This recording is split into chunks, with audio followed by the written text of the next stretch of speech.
Donald Trump's lightning strike on Venezuela has resulted in the capture of the sitting Venezuelan President Nicolas Maduro. And now Greenland is feeling the heat.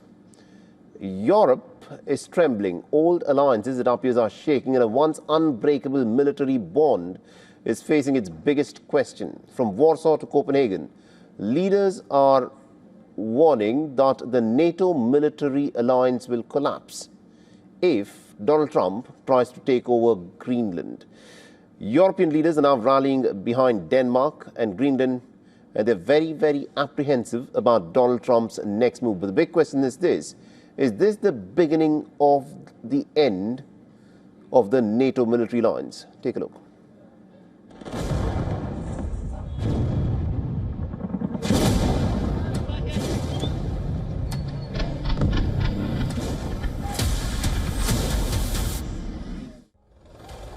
U.S. Delta Force warriors storm Caracas, snatch Maduro in a blitz of fire and fury.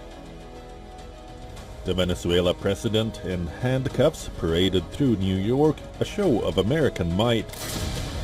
Trump is eyeing vast reserves of Venezuelan oil. Washington's military intervention in Latin America has reignited fears about Trump's designs, but the shock waves slam Europe the hardest. Polish Prime Minister Donald Tusk fires a salvo, saying no one takes a weak, divided Europe seriously. Not enemies, not allies. Arm up, unite, or we're finished. The statement follows Trump's territorial taunts on Greenland, a Danish territory. Polish Prime Minister Donald Tusk assures Denmark can count on European solidarity over Greenland, while warning that NATO members should not attack or threaten each other.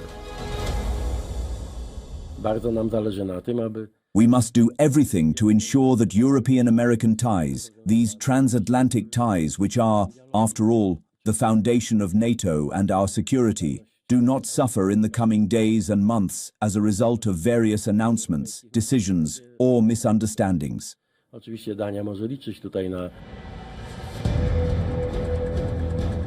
The U.S. president has been vocal about his desire to take control of the self-governing, mineral-rich Arctic island since returning to the White House.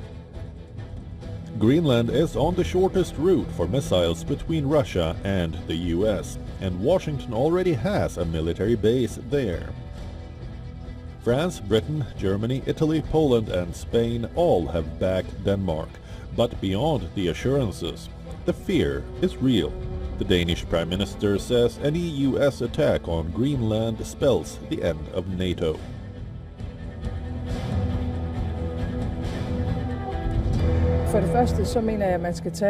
Firstly, I believe that the American president should be taken seriously when he says that he wants Greenland. But I also want to make it clear that if the United States chooses to attack another NATO country militarily, then everything stops. That is, including our NATO and thus the security that has been provided since the end of the Second World War.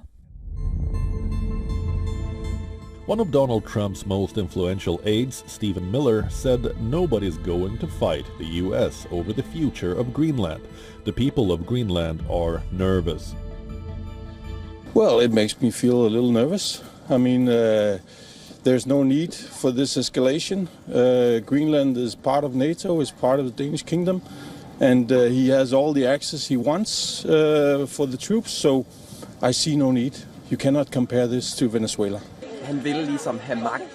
He wants power over Greenland. He wants Greenland. So I'm afraid that if he wants it badly enough, he damn well will do it. Experts are blunt. If tomorrow Trump decides to send American troops into Greenland, who would stop him? NATO cannot act against its most powerful member. Washington holds the biggest army, the largest wallet, the command structure, and that leaves a question Europe fears to voice. Is NATO truly a shield, or is it breaking apart? Bureau Report, WION, World is One.